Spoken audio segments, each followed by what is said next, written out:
Potentiometer बेटा। तो potentiometer के अंदर हम लोग अभी क्या करेंगे, पहले तो इसका प्रिंसिपल समझ लेते हैं। तो consider a wire A B, as you can see A B is एक वायर है हमारे पास। Let R be the resistance of the wire and L be the length of the wire, जैसे कि आपको दिख रहा है एक एल लेंथ है, ठीक है। नाउ पोटेंशियोमीटर में हम लोग को क्या समझना है भी समझ लो। पहले तो हम लोग एक ईएमएफ कनेक्ट कर देंगे with a key K. Now let I be the current flowing through the circuit. अब जो एक सर्किट है उसमें से करंट जो फ्लो हो रहा है वो कितना है, I. Let sigma be the resistance per unit length of the wire. Resistance per unit length मतलब आर बाय एल, ठीक है, रेजिस्टेंस पर यूनिट लेंथ। तो R is equal to sigma L हो जाएगा, ठीक है। चलो तो ये हम लोग ने लिख दिया कि भाई R is equal to sigma L है। This is resistance per unit length flowing through the conductor. Now consider a point P on the wire. कहीं पर भी एक पॉइंट पी ले लेते हैं, एज यू कैन सी ये पॉइंट पी है आपके लिए। तो ये ए पी का जो डिस्टेंस है वो एक आपका अलग लेंथ हो जाएगा, दैट इज स्मॉल एल। अब let R A P be the resistance of a wire A P, बरोबर है। तो आर ए पी का वैल्यू सिग्मा एल हो जाएगा क्योंकि स्मॉल एल है यहाँ पर ये।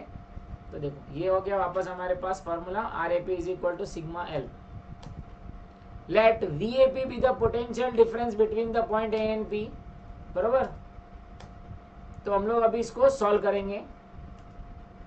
अच्छा, बाय ओम्स लॉ अगर हम लोग अप्लाई करते हैं, v is equal to I R, तो V A P is equal to कितना हो जाएगा, आई आर ए पी। अब आर ए पी का वैल्यू भी मेरे पास है तो वो मैं सब्स्टिट्यूट कर दूंगा यहाँ पर, that is equal to I sigma L, I sigma L, ठीक है।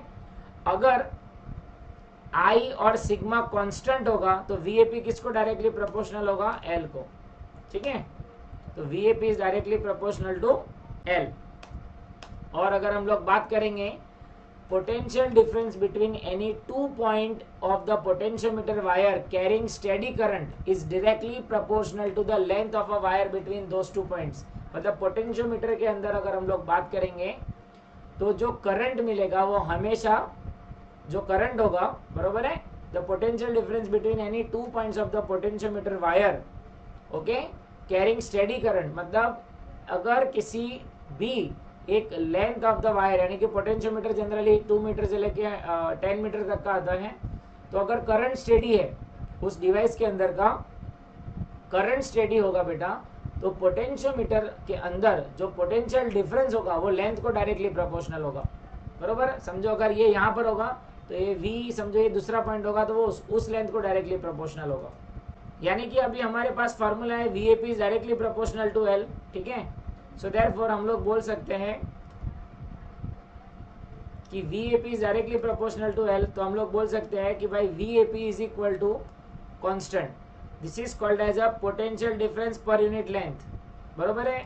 इसको बोला जाता है potential gradient, potential difference per unit length,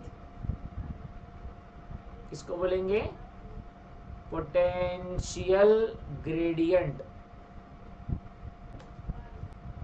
तो यूजेज ऑफ पोटेंशियोमीटर, तो पोटेंशियोमीटर का यूज होता है कंपैरिजन ऑफ टू ईएमएफ, बरोबर है। मतलब अगर आपको एक सेल का ईएमएफ ढूंढना है तो भी कर सकते हो, कंपैरिजन भी कर सकते हो, और इंटरनल रेजिस्टेंस भी आप इससे ढूंढ सकते हैं, ठीक है।